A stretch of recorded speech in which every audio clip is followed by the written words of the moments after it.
हरे कृष्णा। आज की कथा में आप सभी भक्तों का हार्दिक स्वागत है। भगवान श्री कृष्ण और श्रीमती राधा रानी की कृपा सदैव आप और आपके समस्त परिवार पर बनी रहे। अब तक की सभी कथाएं सुनने के लिए, वीडियो को लाइक करने के लिए और बहुत ही प्यारे प्यारे कमेंट्स करने के लिए आप सभी भक्तों का दिल से बहुत बहुत आभार। कल की कथा में आपने सुना कि जब राजा इंद्रदुम्न उत्कल नरेश से मिलते हैं और उत्कल नरेश बताते हैं कि भगवान नीलमाधव बालुका राशि में छुप गए हैं, तब राजा इंद्रदुम्न बहुत परेशान हो जाते हैं। इसके बाद नारद मुनि उन्हें समझाते हैं कि तुमने बहुत से धर्म कर्म के कार्य किए हैं, ब्राह्मणों के पूजक हो और तुम पुरुषोत्तम क्षेत्र में इन चर्म चक्षुओं से भगवान पुरुषोत्तम का दर्शन अवश्य करोगे। तो नारद जी के इस प्रकार आश्वासन देने पर राजा इंद्रदुम्न ने प्रसन्न चित्त होकर जब उत्तम बुद्धि से विचार किया, तब अपने परिश्रम को सफल माना और सभासदों को विदा करके मुनि का हाथ अपने हाथ में लेकर अंतःपुर में प्रवेश किया। फिर विधिपूर्वक उनकी पूजा करके उन्हें पलंग पर सुलाया और उन्हीं के साथ बातचीत करते शेष रात्रि व्यतीत की। इसके बाद निर्मल प्रभात होने पर अर्थात प्रातःकालीन होने पर नित्य कर्म को पूरा किया और उन्होंने फिर जगन्नाथ जी का पूजन किया। इसके बाद सब महानदी के पार उतरे। फिर ओड्र देश के राजा के बताए हुए मार्ग से राजा इंद्रदुम्न अपनी सेना के साथ एकाम्रवन नामक क्षेत्र की ओर चले। वहां से कुछ दूर आगे जाने पर मार्ग में गंधवहा नाम वाली नदी मिली, जो बड़े वेग से बह रही थी।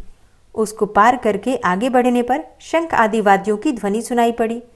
तब राजा ने नारद जी से पूछा, हे महामुने, ये शब्द कहाँ हो रहा है? नारद जी ने कहा, राजन, यह अत्यंत दुर्लभ क्षेत्र है जिसे भगवान विष्णु ने गुप्त कर रखा है। तुम भाग्यवानों में श्रेष्ठ हो, इसलिए तुम्हारे सौभाग्य से जितेंद्रिय पुरोहित ने किसी प्रकार जाकर भगवान का दर्शन किया है। यहाँ से 3 योजन पर नीलगिरी विद्यमान है और ये भगवान गौरीपति का एकाम्रवन नामक क्षेत्र है, जो अब अधिक दूर नहीं है। एक समय भगवान शिव ने लोगों के आदि कारण अनादि पुरुषोत्तम का इस प्रकार स्तवन किया, हे नारायण, हे परम धाम, हे परमात्मन, हे परात्पर, हे सच्चिदानंदमय वैभव से युक्त, हे निरंजन परमेश्वर, आपको मेरा नमस्कार है। आप संसार के कारण हैं और गुणों के भेद से सृष्टि, पालन तथा संहार रूप कर्म किया करते हैं। हे स्वप्रकाश परमात्मन, आपने अपनी ही योग माया से अपने को गुप्त कर रखा है। आपको नमस्कार है। आप न भीतर हैं और न बाहर हैं, साथ ही बाहर भी हैं और भीतर भी हैं, दूर होते हुए भी अत्यंत निकट हैं, भारी, हल्के, स्थिर, अत्यंत सूक्ष्म और अतिशय स्थूल भी आप ही हैं। आपके लिए नमस्कार है। जिनके कटाक्ष विलास से कोटि कोटि ब्रह्मा और अगणित रुद्र उत्पन्न होते हैं, उन कालात्मा श्रीहरि को नमस्कार है। जिनके एक एक रोम में अनेकानेक ब्रह्मांडों का समुदाय भरा हुआ है तथा जिनका शरीर माप जोग के बाहर है, उन विश्वरूप भगवान को नमस्कार है। जिनके स्वरूप भूत काल के परिमाण से ब्रह्मा की सृष्टि और प्रलय होते हैं, मनवंतर आदि की संघटना करने वाले उन भगवान को नमस्कार है। त्रिपुरासुर का दाह करने वाले भगवान शंकर ने जब इस प्रकार स्तवन किया, तब शंख चक्र गदा धारण करने वाले वनमाला विभूषित हार, कुंडल, केयूर और मुकुट आदि से सुशोभित कृपा निधान भगवान गरुड़ वाहन विष्णु ने शिव जी से कहा, दक्षिण समुद्र के किनारे नीलाचल से विभूषित जो 10 योजन विस्तृत क्षेत्र चित्रोत्पला नदी से लेकर समुद्र तक फैला हुआ है, उसके उत्तर एकाम्रवन नामक सुंदर वन है। वहीं पार्वती जी के साथ आप निवास करें।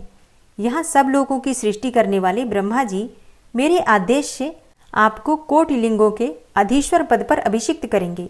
भगवान विष्णु के ऐसा कहने पर शिव जी ने कहा, हे देवदेव, हे जगन्नाथ, हे शरणागत दुख भंजन, हे प्रभु, हे जगतपते, आप पुरुषोत्तम क्षेत्र में जाने के लिए जो आज्ञा दे रहे हैं, उसे शिरोधार्य करके मैं उस मोक्षदायक कल्याणमय तीर्थ में जाऊंगा।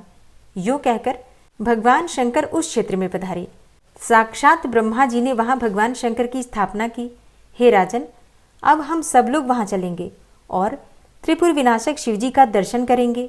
यह जो शिवजी का क्षेत्र है, इसे तमोगुण का नाशक बताया गया है। जो रजोगुण को धो डालने वाला क्षेत्र है, वह विरज मंडल नाम से प्रसिद्ध है। सत्व गुण की अधिकता के कारण पुरुषोत्तम क्षेत्र मुक्तिदायक बताया गया है।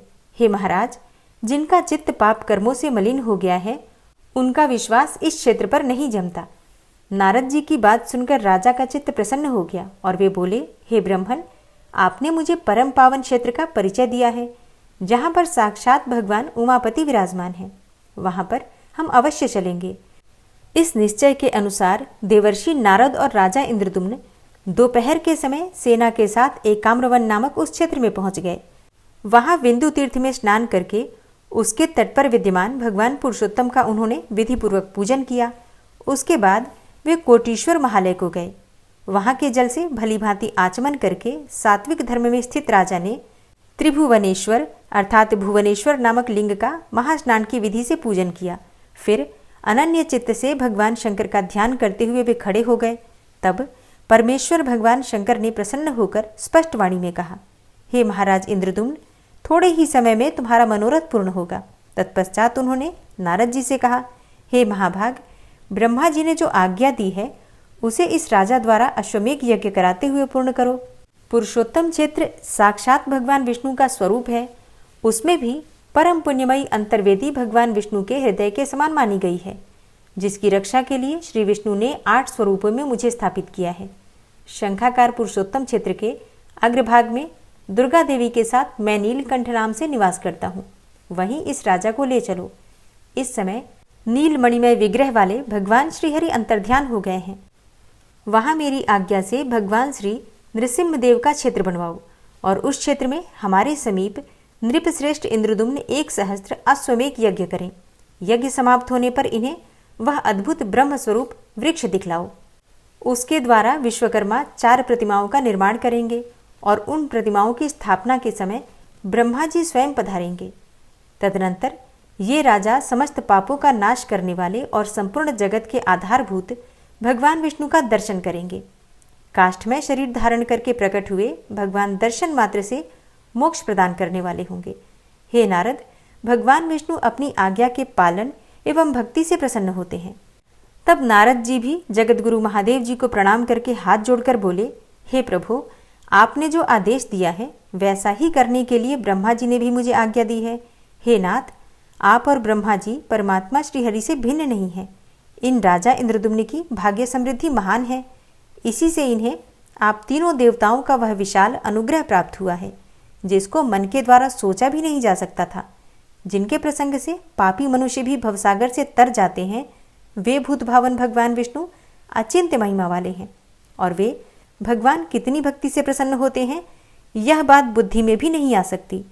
वेदों के स्वाध्याय आदि साधनों द्वारा चिरकाल तक विद्वान पुरुष यत्न करते रह जाते हैं, किंतु सफलता नहीं पाते, और एक नीच मनुष्य अनायास होने वाले कर्मों से भी मोक्ष पा जाता है। वनचर ग्वालों के घर में रहकर दही दूध एवं जंगली फल मूलों से जीविका चलाने वाली गोपियां भगवान के स्नेह सुख का उपभोग करके ही मुक्ति पा गईं। निरंतर भगवान से द्रोह रखने वाला शिशुपाल भी राजसूय यज्ञ की सभा में भगवान को कटु वचन सुनाकर भी मोक्ष को प्राप्त हुआ। भगवान का चरित्र ऐसा है वैसा है, इस प्रकार के निश्चय का विषय नहीं है। बहुत समय तक महान प्रयत्न करते रहने पर भी भगवान विष्णु के दिव्य चरित्र के विषय में कोई निर्णय नहीं दिया जा सकता। इस संसार में पुरुषोत्तम चित्र का निवास भगवान की सायुज्य की प्राप्ति कराने वाला है। भगवान विष्णु इंद्रदुम्न के प्रसंग से वहां सब लोगों को प्रत्यक्ष दर्शन देंगे। तदनंतर महादेव जी तथास्तु कहकर उसी क्षण अंतर्ध्यान हो गए। जैमिनी जी कहते हैं कि भगवान भोलेनाथ के अंतर्ध्यान होने के बाद नारद जी और राजा इंद्रदुम्न पुरोहित के छोटे भाई विद्यापति के साथ पुरुषोत्तम क्षेत्र में नीलकंठ महादेव जी के समीप गए और वहां महादेव जी की पूजा करके राजा ने श्री दुर्गा जी को भी प्रणाम किया। फिर सब लोग अपना उत्तम रथ छोड़कर अनुगामियों सहित पैदल हो गए और अपनी इंद्रियों को वश में रखते हुए नीलगिरी पर चढ़ने के लिए आगे बढ़े। वह पर्वत नाना प्रकार के वृक्षों और लताओं से व्याप्त था। भांति भांति के पक्षी वहां कलरव करते थे और बड़ी बड़ी चट्टानों के कारण उस पर्वत का किनारा ऊंचा नीचा एवं दुर्गम दिखाई देता था। वह नीलगिरी चारों ओर से गोलाकार था। वे सब लोग उस मार्ग से गए जहां काले अगरू वृक्ष के नीचे सब विपत्तियों और भयों को हरने वाले दिव्य सिंह रूपधारी भगवान नृसिंह निवास करते हैं, जिनका दर्शन करके मनुष्यों की कोटि कोटि ब्रह्म हत्याएं विलीन हो जाती हैं। उनका मुख फैला हुआ है, दांत बड़े भयंकर दिखाई देते हैं। कुछ पीले रंग के अयालों अर्थात गर्दन के बालों से उनका मुखमंडल व्याप्त है। वे 3 नेत्रों से युक्त एवं भयानक हैं। अपनी जांघों पर उत्तान सोए हुए दैत्य के वक्षस्थल को वज्रतुल्य कठोर नखों से विदीर्ण कर रहे हैं। मुख पर अट्टहास की छटा है, जिसमें लपलपाती हुई लाल रंग की जिह्वा शोभा पाती है। उनके हाथों में शंख और चक्र सुशोभित है। मस्तक किरीट मुकुट से उद्भासित हो रहा है और नेत्रों से आग की चिंगारियां निकलती हैं, जिनसे समस्त दिशाएं संत्रस्त हो रही हैं। प्रचंड आघात के कारण भगवान के चरण कमल धरती में धंस गए हैं। उन आदि मूर्ति भगवान नृसिंह का दर्शन करके सबने प्रणाम किया। इंद्रदुम्न ने भी भगवान नृसिंह का दर्शन करके नारद जी के वचनों पर विश्वास किया और कहा, हे महर्षि, मैं कृतार्थ हो गया। आप तो ज्ञान की निधि हैं। मैं तो भगवान के दर्शन मात्र से ही सब पातकों से छूट गया। दया सिंधु भगवान की नील मणिमय मूर्ति किस स्थान पर विराजमान है, जो दर्शन मात्र से ही मुक्ति देने वाली है। हे विप्रवर, उसी का मुझे भी दर्शन कराइए। तब नारद जी ने राजा इंद्रदुम्न को उस परम पावन स्थान का दर्शन कराया, जहाँ भगवान विष्णु स्वर्णमयी बालुका से आच्छादित हो गए थे। मुनि ने वहां ले जाकर राजा से कहा, हे महाराज, इस 2 योजन ऊंचे और 1 योजन तक फैले हुए वट वृक्ष को देखो। यह प्रलय काल में भी स्थिर रहता है और मनुष्यों को मोक्ष प्रदान करने वाला है। इसकी छाया में जाने से ही मानव पापों से मुक्त हो जाता है। इसकी जड़ में प्राण त्याग करने वाला मनुष्य मोक्ष को प्राप्त होता है। फिर जो इसकी पूजा और स्तुति करता है, उसके लिए तो कहना ही क्या है। इसके मूल भाग से पश्चिम और नृसिंह जी से उत्तर भगवान नील माधव विराजमान थे। वे ही तुम पर अनुग्रह करने के लिए अब 4 स्वरूपों में यहाँ प्रकट होंगे। जैसे कि श्वेत द्वीप के भीतर भगवान का अपना धाम है, उसी प्रकार जम्बू द्वीप के अंतर्गत यह पुरुषोत्तम क्षेत्र ही भगवान का अपना धाम है। हे राजन, जो मोक्ष का अधिकारी है वही इसकी महिमा को समझ पाता है। अन्य मनुष्यों के, विशेषतः पाप कर्मियों के लिए यह विश्वास की भूमि नहीं है। भगवान जगन्नाथ का अंतर्ध्यान होना या छिप जाना किसी विशेष कारण से होता है, परंतु वे साधु पुरुषों पर अनुग्रह करने के लिए प्रत्येक युग में प्रकट होते रहते हैं। हे राजन, भगवान मत्स्य, कच्छप आदि अनेकों अवतारों के द्वारा जब अवतार का उद्देश्य पूर्ण कर देते हैं, तब कारण की निवृत्ति हो जाने से वे अंतर्ध्यान हो जाते हैं, परंतु वे ही दया सागर भगवान इस पुरुषोत्तम क्षेत्र में बिना किसी कारण के नित्य निवास करते हैं। जैसे श्वेत द्वीप से जाकर भगवान विष्णु अन्यत्र अवतार लेते हैं, उसी प्रकार यहाँ रहते हुए भी वे द्वारिका, कांची और पुष्कर आदि में कृपापूर्वक प्रकट होते रहते हैं। हे राजन, अनेकानेक तीर्थ, देश, क्षेत्र और मंदिरों में भगवान विराज रहे हैं। महात्मा नारद जी के दिखाए हुए उस स्थान को महाराज इंद्रदुम्न ने साष्टांग प्रणाम किया और भगवान को वहां प्रत्यक्ष स्थित मानकर इस प्रकार स्तवन किया, हे देवदेव, हे जगन्नाथ, हे शरणागतों की पीड़ा दूर करने वाले कमल नयन नारायण, मैं भव सागर में डूबा हुआ हूँ, मेरा उद्धार कीजिए। हे परमेश्वर, एकमात्र आप ही दुख राशि का विध्वंस करने वाले हैं। क्षुद्र मनुष्य लेश मात्र सुख की लिप्सा से क्षुद्र देवताओं की सेवा करते हैं। हे भगवान, आप भक्तिभाव से आराधना करने पर मनुष्यों को साक्षात मोक्ष प्रदान करने वाले हैं। आजामिल ब्राह्मण ने अपने वर्णाश्रमोचित कर्मों का परित्याग करके कौन सा पाप नहीं किया था, किंतु नाथ, वह भी आपके नाम का उच्चारण करने मात्र से मुक्त हो गया। आपके स्मरण मात्र से ही पाश हाथ में लेकर आए हुए यमदूतों ने उसे छोड़ दिया। हे देवेश्वर, समस्त शास्त्रीय उपाय आपके दर्शन के लिए ही बताए गए हैं। आपका साक्षात्कार हो जाने पर हृदय के सभी संशय नष्ट हो जाते हैं। उसी क्षण मनुष्य संदेह रहित हो जाता है। हे प्रभु, आप ही सबको आश्रय देने वाले हैं। मुझ दिन पर अनुग्रह कीजिए। मैं आपसे केवल इतनी ही भीख मांगता हूँ कि आपकी जो मूर्ति यहाँ विराजमान है, उसका मैं इस नेत्र से दर्शन करूँ। इसके सिवा दूसरा कोई प्रयोजन नहीं है। इस प्रकार हाथ जोड़े हुए राजा इंद्रदुम्न ने भगवान मधुसूदन की स्तुति करके पृथ्वी पर लौटकर उन्हें साष्टांग प्रणाम किया। उस समय उनके नेत्रों में आंसू भर आए थे। इसी समय आकाशवाणी हुई, जिसे राजा इंद्रदुम्न ने भी सुनी। हे राजन, चिंता न करो, मैं तुम्हें प्रत्यक्ष दर्शन दूंगा। देवर्षि नारद ने ब्रह्मा जी का जो वचन तुमसे कहा है, उसके अनुसार कार्य करो। उस दिव्य वाणी को सुनकर राजा ने नारद जी से कहा, हे मुने, आपने ब्रह्मा जी की आज्ञा से जो कुछ कहा था, इस आकाशवाणी ने भी उसी का अनुमोदन किया है। ब्रह्मा जी साक्षात जगन्नाथ हैं। इन दोनों में कुछ भी भेद नहीं है। आप ब्रह्मा जी के पुत्र हैं। आपका वचन भगवान का ही वचन है, अतः मुझे उसका प्रयत्नपूर्वक पालन करना चाहिए। नारद जी ने कहा, हे राजन, चलो अब हम लोग भगवान नीलकंठ के समीप चलते हैं। वहीं सब राक्षसों का संहार तथा समस्त विघ्नों का निवारण करने वाले भगवान नृसिंह की पश्चिमाभिमुख स्थापना करूंगा।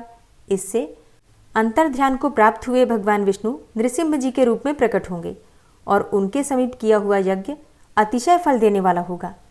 तुम आगे चलो और शीघ्र ही वहां एक मंदिर बनवाओ। मेरे स्मरण करने से विश्वकर्मा का पुत्र आकर शीघ्र पश्चिमाभिमुख मंदिर का निर्माण करेगा। भगवान नीलकंठ के दक्षिण 100 धनुष की दूरी पर जो बहुत बड़ा चंदन का वृक्ष है, उसके पश्चिम का स्थान क्षेत्र होगा। वहीं तुम्हें 1000 यज्ञों का अनुष्ठान भी करना है। तुम अभी जाओ, मैं 5 दिनों तक अभी यहीं ठहरूंगा और इन ज्योति स्वरूप अनंत शक्ति संपन्न दिव्य नृसिंह भगवान की आराधना करके एक अर्चा विग्रह में इनकी प्रतिष्ठा करूंगा। वे उसमें प्राण, इंद्रिय और मन के साथ विराजेंगे। नारद जी की यह बात सुनकर राजा इंद्रदुम्न चंदन वृक्ष के समीप गए। वहां उन्होंने विश्वकर्मा के पुत्र सुघटक को उपस्थित देखा। सुघटक राजा को देखकर हाथ जोड़कर बोले, हे देव, मैं शिल्प शास्त्र का ज्ञाता हूँ। इस समय आपके परम सुंदर नृसिंह भवन का निर्माण करूंगा। राजा बोले, तुम कोई साधारण शिल्पी नहीं, विश्वकर्मा के पुत्र हो। यह नारद जी ने मुझे बता दिया है। अतः प्राकार और तोरण के साथ नृसिंह जी का सुंदर मंदिर तुम शीघ्र तैयार करो। उसका मुख्य द्वार पश्चिम की ओर होगा। यो कहकर देवशिल्पी का विधिवत पूजन सत्कार करके राजा ने उन्हें मंदिर निर्माण के कार्य में नियुक्त किया और शिला संग्रह करने वाले सेवकों को बहुत सारा धन देकर उस कार्य में लगा दिया। वह सुंदर मंदिर यद्यपि बहुत दिन में बनने वाला था, तथापि देवशिल्पी की महिमा से चौथे दिन ही बनकर तैयार हो गया। तदनंतर 5वें दिन सवेरे नित्य कर्म के पश्चात प्रतिष्ठा विधि की सारी सामग्री एकत्र करके जब राजा नारद जी के आने की प्रतीक्षा कर रहे थे, तभी शंख, मृदंग, ढोल, गीत, मंगल वाद्य तथा हाथियों के घंटों के शब्द सहसा सुनाई पड़े। साथ ही उच्च स्वर से जय जयकार का शब्द आकाश मंडल में गूंज उठा। इतने में ही नारद जी विश्वकर्मा की बनाई हुई सुंदर नृसिंह मूर्ति को लेकर वहां आ पहुंचे। उस मूर्ति में प्राण प्रतिष्ठा हो चुकी थी। उसने दिव्य माला और वस्त्र धारण किए थे। उस पर दिव्य चंदन का अनुलेप किया गया था। वह सब ओर से तेजपुंज से व्याप्त थी और सबको हर्ष प्रदान करती थी। उसे देखकर राजा और उनके अनुयायी बहुत प्रसन्न हुए। सबने देवर्षि नारद जी की प्रशंसा की और फिर निकट से देखकर उसमें नृसिंह जी की आकृति पहचानी और यह निश्चय किया कि यह आदि मूर्ति भगवान नृसिंह जी की प्रतिमा है। तब प्रसन्न चित्त हुए राजा इंद्रदुम्न ने भगवान नृसिंह की परिक्रमा की और धरती पर मस्तक रखकर साष्टांग प्रणाम किया। तत्पश्चात राजा के अनुरोध से नारद मुनि ने भूदेवी और लक्ष्मी देवी के साथ देवाधिदेव भगवान नृसिंह की प्रतिमा को रत्नमयी वेदी पर शुभ मुहूर्त में स्थापित करवाया। उसके बाद वैष्णव, ब्राह्मण, अन्यान्य नरेशगण तथा बुद्धिमान नारद जी के साथ राजा इंद्रदुम्न ने उपनिषदों और धर्मशास्त्रीय स्तोत्रों द्वारा प्रसन्नतापूर्वक भगवान का स्तवन किया। हे भगवान, आप एक, अनेक, स्थूल, सूक्ष्म तथा अत्यंत लघु शरीर धारण करते हैं। आप आकाश से परे होकर भी आकाश स्वरूप हैं। आपका रूप सदा एकरस रहता है अथवा आप अद्वितीय स्वरूप हैं। आपका आकार आकाश के समान सर्वव्यापी है। आप आकाश में स्थित हैं और आकाश पर ही आरूढ़ हैं। व्योमकेश शिव तथा पद्मयोनि ब्रह्मा आपके ही स्वरूप हैं। दिव्य नृसिंह रूप में प्रकट हुए हे परात्मन, आपका तेज कई करोड़ सूर्यों के समान है। हे प्रभु, आप दुख रूपी समुद्र से मेरा उद्धार कीजिए। आप नित्य समीप हैं और दूर से दूर स्थित हैं, न दूर हैं और न समीप हैं, तथा बोध्य और बोध आपके ही स्वरूप हैं। आप ज्ञेय के भी ज्ञेय हैं, ज्ञानगम्य होते हुए भी अगम्य हैं, माया से अतीत हैं और आप तक किसी भी प्रमाण की पहुंच नहीं है, तो भी लोग अनुमान से आपके विषय में विचार करते हैं। आप सबके आदि, सबके कर्ता, सबको अनुमति प्रदान करने वाले तथा सबके पालक और संहारक हैं। हे विश्वसाक्षीन, आपको नमस्कार है। आप ज्योति स्वरूप, ज्ञान रूप, प्रकाश पुंज, व्यूहाकार और सृष्टि के हेतु हैं। दुखों के विनाश करने के एकमात्र कारण होकर भी आप वस्तुतः कारण नहीं हैं। सबके संशयों को छिन्न भिन्न करने के लिए आप सबसे पहले प्रकट हुए हैं। हे स्वामीन, आप मुझे अपने चरणार बिंदु की श्रेष्ठ भक्ति प्रदान कीजिए, जो चारों पुरुषार्थों की मूल कारण मानी गई है। भक्तों के अभीष्ट मनोरथ की पूर्ति करने वाले आप भगवान नृसिंह की मैं शरण लेता हूँ। अपने चरणों का आश्रय लेने वाले लोगों की पाप राशि का विनाश करने वाले हे दयासागर नृसिंह जी, मैं आपको प्रणाम करता हूँ। तीनों लोक जिनके उदर में स्थित हैं उन नृसिंहदेव को मैं नमस्कार करता हूँ। दीनों पर दया करने वाले हे विष्णु, आपको नमस्कार है, नमस्कार है, नमस्कार है। आप मुझ अनाथ की रक्षा कीजिए। मैं अपने इस चर्म चक्षु से आपके दिव्य स्वरूप का दर्शन कर सकूं, ऐसी कृपा कीजिए। आपकी कृपा से मेरे सहस्त्र अश्वमेघ यज्ञ निर्विघ्न पूर्ण हो, मेरी करोड़ पाप राशियां नष्ट हो जाएं। हे भगवान, जो मनुष्य आपकी शरण लेते हैं वे मोक्ष के भागी होते हैं। इस प्रकार दिव्य नृसिंह की स्तुति करके राजा इंद्रदुम्न के मन में बड़ी प्रसन्नता हुई। उन्होंने बार बार धरती पर लेटकर भगवान को दंडवत प्रणाम किया। जो लोग इस स्तोत्र से दिव्य नृसिंह जी की स्तुति करते हैं उन्हें भगवान नृसिंह मोक्ष प्रदान करते हैं।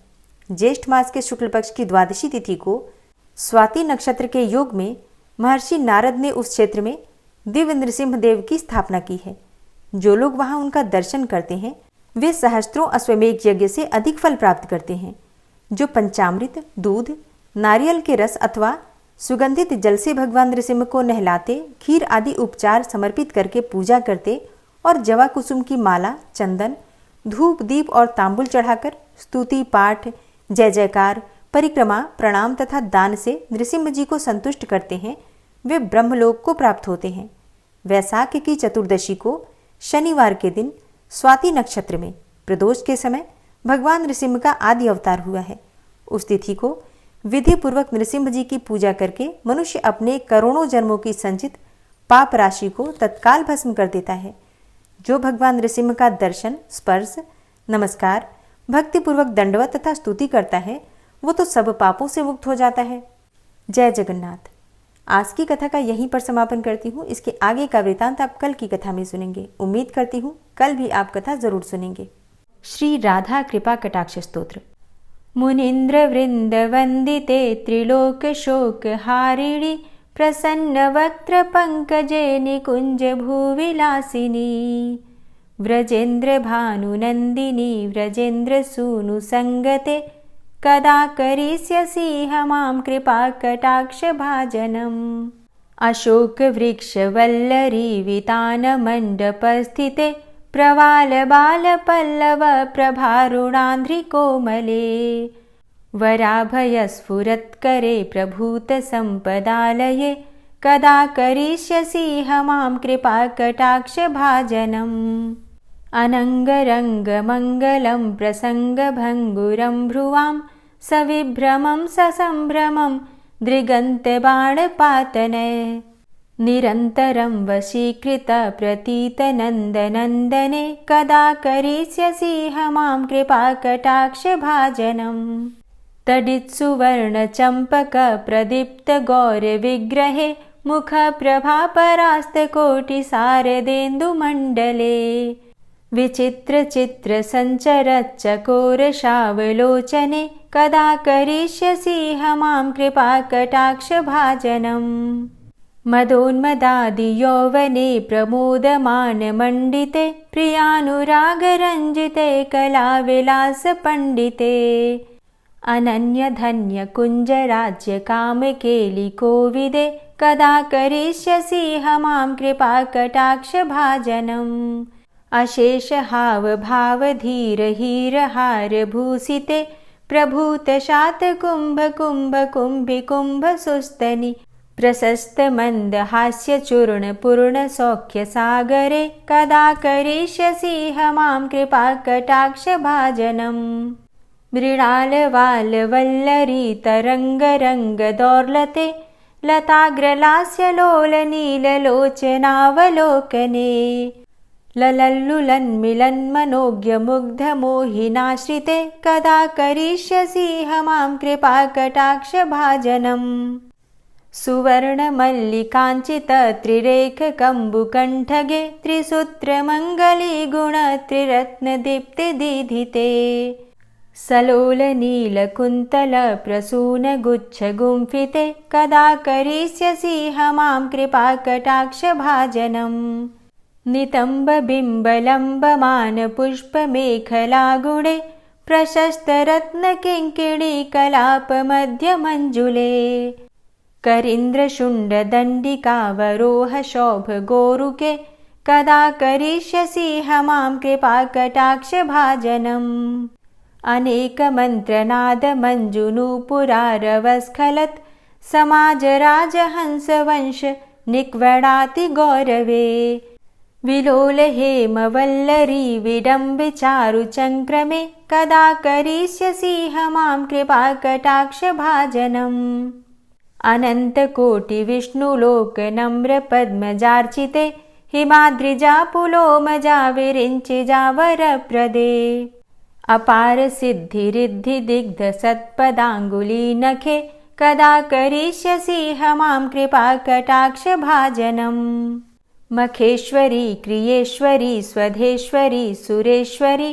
त्रिवेद भारतीश्वरी प्रमाण शासनेश्वरी रमेश्वरी क्षमेश्वरी प्रमोद काननेश्वरी व्रजेश्वरी व्रजाधिपे श्रीराधिके नमोस्तुते इतीममद्भुतं स्तवं निशम्य भानुनन्दिनी करोतु सन्ततं जनं कृपाकटाक्ष भाजनम् भवेत्तदैव सञ्चित त्रिरूपकर्मनाशनं लभेत्तदा ब्रजेन्द्रसूनुमण्डल प्रवेशनम्। जय जय श्री राधे, जय जय श्री राधे। गजेंद्र मोक्ष पाठ।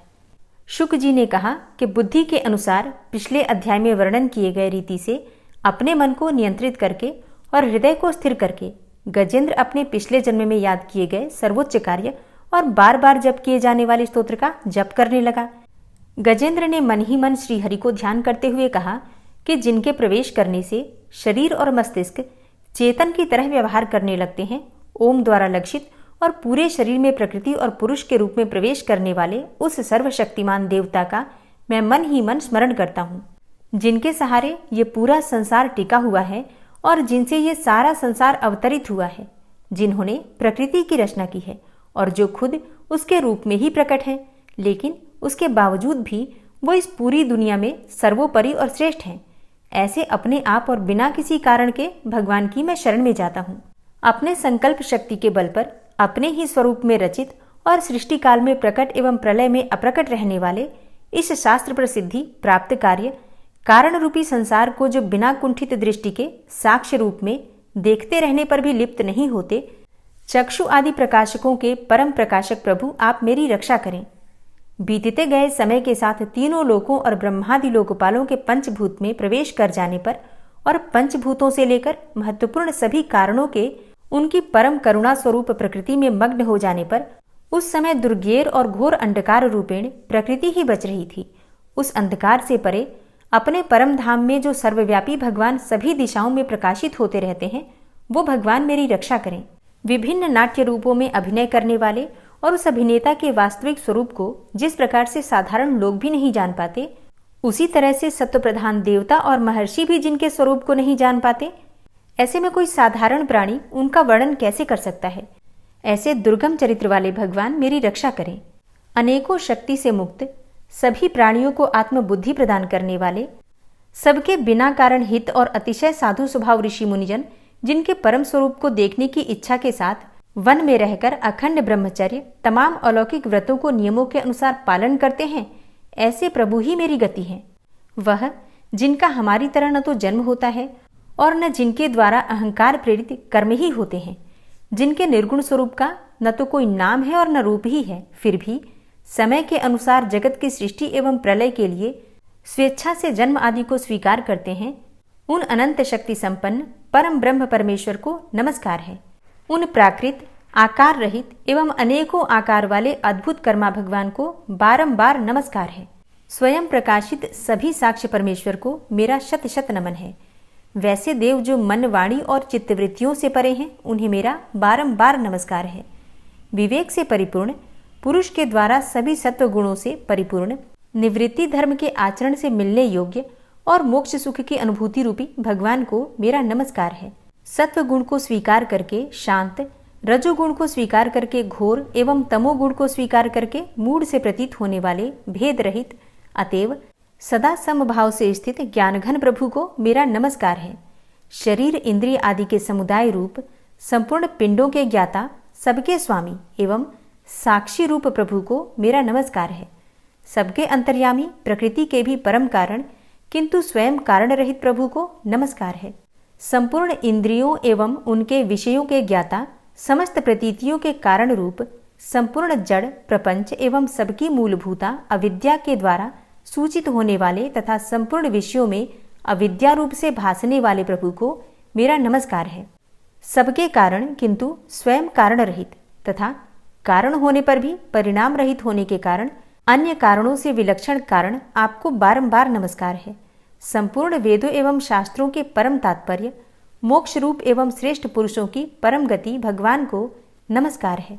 जो त्रिगुण रूप काष्ठों में छिपे हुए ज्ञान रूप अग्नि है, उक्त गुणों में हलचल होने पर जिनके मन में सृष्टि रचने की बाह्य वृत्ति जागृत हो उठती है तथा आत्मतत्व की भावना के द्वारा विधि निषेध रूप शास्त्र से ऊपर उठे हुए ज्ञानी महात्माओं में जो स्वयं प्रकाशित हो रहे हैं, उन प्रभु को मैं नमस्कार करता हूँ। मुझ जैसे शरणागत पशु तुल्य अर्थात अविद्याग्रस्त जीवों की अविद्या रूप फांसी को सदा के लिए पूर्ण रूप से काट देने वाले अत्यधिक दयालु एवं दया करने में भी कभी आलस्य न करने वाले नित्य मुक्त प्रभु को नमस्कार है। अपने अंश से संपूर्ण जीवों के मन में अंतर्यामी रूप से प्रकट होने वाले सर्वनियंता अनंत परमात्मा आपको नमस्कार है। शरीर, पुत्र, मित्र, घर, संपत्ति एवं कुटुंबियों में आसक्त लोगों के द्वारा कठिनता से प्राप्त होने वाले तथा मुक्त पुरुषों के द्वारा अपने हृदय में निरंतर चिंतित ज्ञान स्वरूप सर्वसमर्थ भगवान को नमस्कार है। जिन्हें धर्म, अभिलाषित भोग, धन तथा मोक्ष की कामना से भजने वाले लोग अपनी मनचाही गति पा लेते हैं, अपितु जो उन्हें अन्य प्रकार के अयाचित भोग एवं अविनाशी पार्षद शरीर भी देते हैं, वे अतिशय दयालु प्रभु मुझे इस विपत्ति से सदा के लिए उबार लें। जिनके अनन्य भक्त जो वस्तुतः एकमात्र उन भगवान के ही शरण हैं, धर्म, अर्थ आदि किसी भी पदार्थ को नहीं चाहते, अपितु उन्हीं के परम मंगलमय एवं अत्यंत विलक्षण चरित्रों का गान करते हुए आनंद के समुद्र में गोते लगाते रहते हैं, उन अविनाशी, सर्वव्यापक, सर्वश्रेष्ठ ब्रह्मादि के भी नियामक, अभक्तों के लिए प्रकट होने पर भी भक्ति योग द्वारा प्राप्त करने योग्य, अत्यंत निकट होने पर भी माया के आवरण के कारण अत्यंत दूर प्रतीत होने वाले, इंद्रियों के द्वारा अगम्य तथा अत्यंत दुर्विज्ञेय, अंतरहित किंतु सबके आदि कारण एवं सब ओर से परिपूर्ण उन भगवान की मैं स्तुति करता हूँ।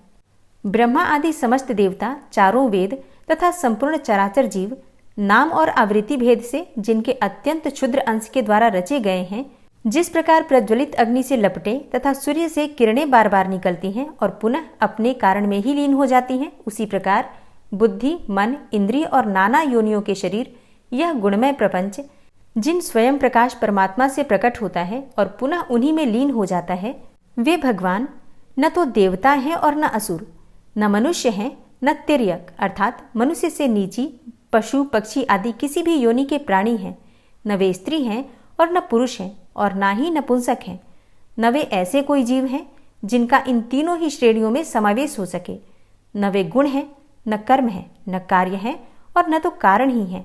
सबका निषेध हो जाने पर जो कुछ बच रहता है वही उनका स्वरूप है और वे ही सब कुछ हैं। ऐसे भगवान मेरे उद्धार के लिए आविर्भूत हों। मैं इस ग्राह के चंगुल से छूटकर जीवित नहीं रहना चाहता, क्योंकि भीतर और बाहर सब ओर से अज्ञान से ढके हुए इस हाथी के शरीर से मुझे क्या लेना है।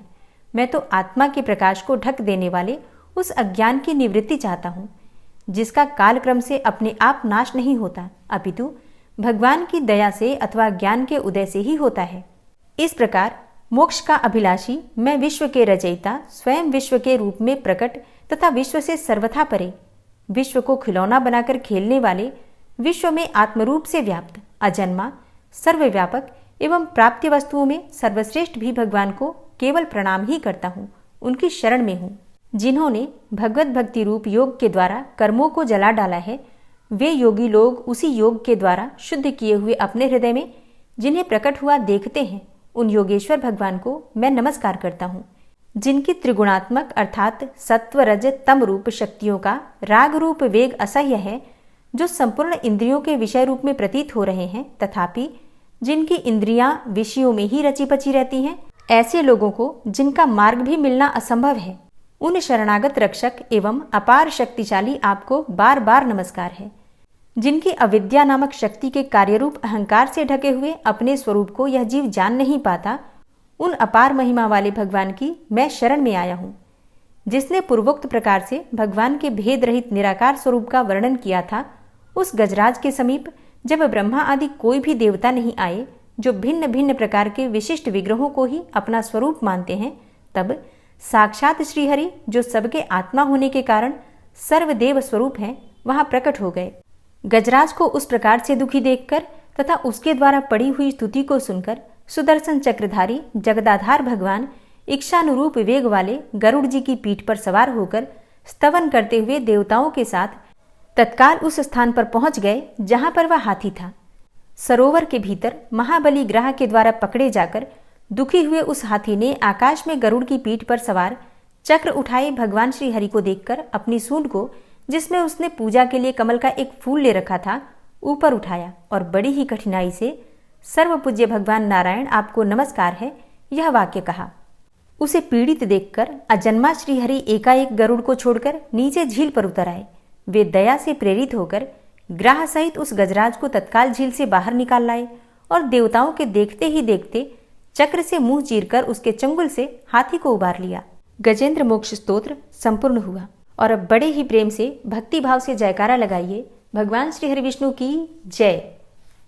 और अब आप सुनेंगे श्री तुलसी चालीसा।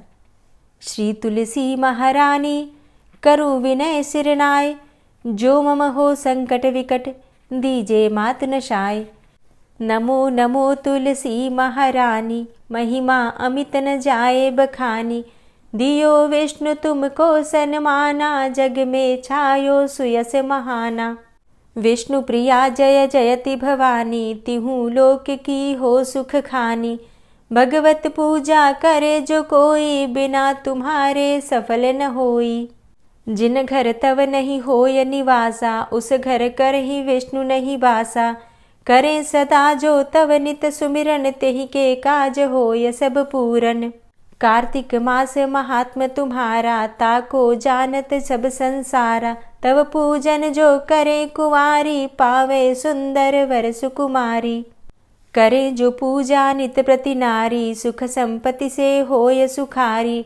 वृद्धा नारी करे जो पूजन, मिले भक्ति होवे पुलकित मन।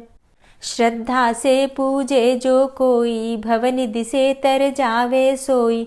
कथा भागवत यज्ञ करावे, तुम बिन नहीं सफलता पावे। छायो तब प्रताप जग भारी, ध्यावत तुम्हीं सकल चित धारी। तुम्ही मात यंत्रन तंत्रन में, सकल काज सिद्धि होवे क्षण में। औषधि रूप आप हो माता, सब जग में तव यश विख्याता।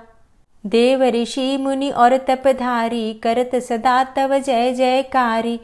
वेद पुराणन तव यश गाया, महिमा अगम पार नहीं पाया। नमो नमो जय जय सुख कारणी, नमो नमो जय दुख निवारणी। नमो नमो सुख संपत्ति देनी, नमो नमो अघ काटन चेनी। नमो नमो भक्तन दुख हरणी, नमो नमो दुष्टन मद छेनी। नमो नमो भव पार उतारणी, नमो नमो परलोक सुधारणी। नमो नमो निज भक्त उबारणी, नमो नमो जन काज सवारणी। नमो नमो जय कुमति नशावनी, नमो नमो सब सुख उपजावनी। जयति जयति जय तुलसी माई, ध्याऊं तुमको शीश नवाई। निज जन जानी मोहि अपनाओ, बिगड़े कारज आप बनाओ। करूं विनय मैं मात तुम्हारी, पूर्ण आशा करहु हमारी। शरण चरण कर जोरी मनाऊं, निश दिन तेरे ही गुण गाऊं।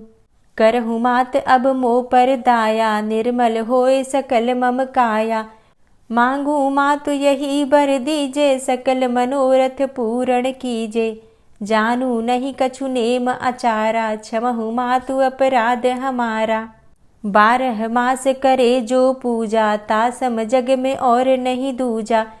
प्रथम ही गंगा जल मंगवावे, फिर सुंदर स्नान करावे। चंदन अक्षत पुष्प चढ़ावे, धूप दीप नैवेद्य लगावे। करे आचमन गंगा जल से, ध्यान करे हृदय निर्मल से।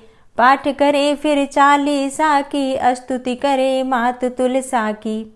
यह विधि पूजा करे हमेशा, ताके तन नहीं रहे कलेशा। करे मास कार्तिक का साधन, सोवे नित पवित्र हुई जाहि। है यह कथा महासुखदाई, पढ़े सुने सो भव तर जाई।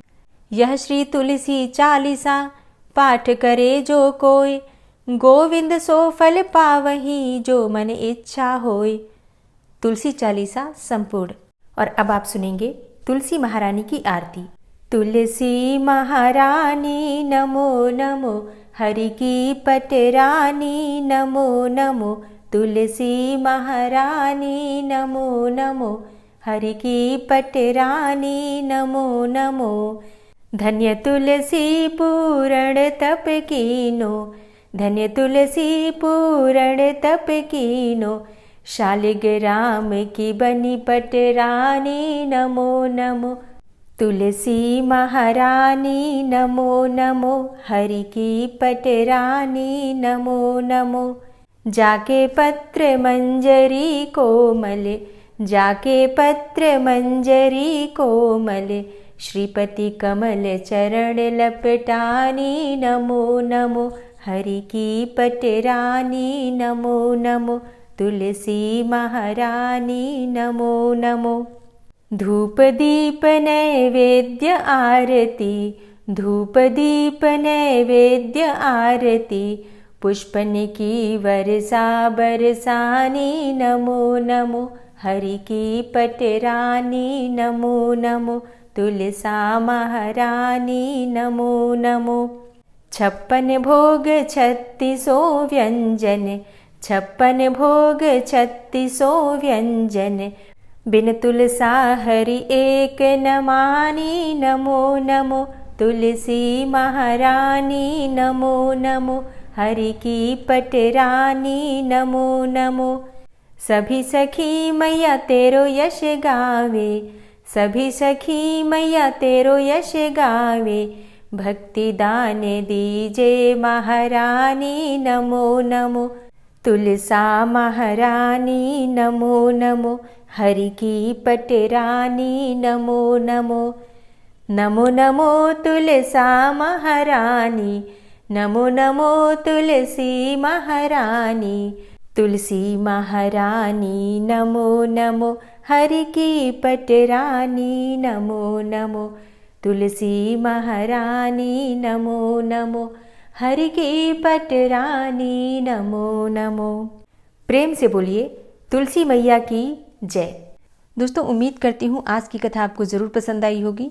वीडियो अच्छी लगी हो तो लाइक कीजिए, शेयर कीजिए और चैनल पर पहली बार आए हैं तो सब्सक्राइब करके बेल आइकन को ज़रूर प्रेस कर लीजिए। मिलती हूँ आपसे अगली वीडियो में, तब तक के लिए जय श्री राधे।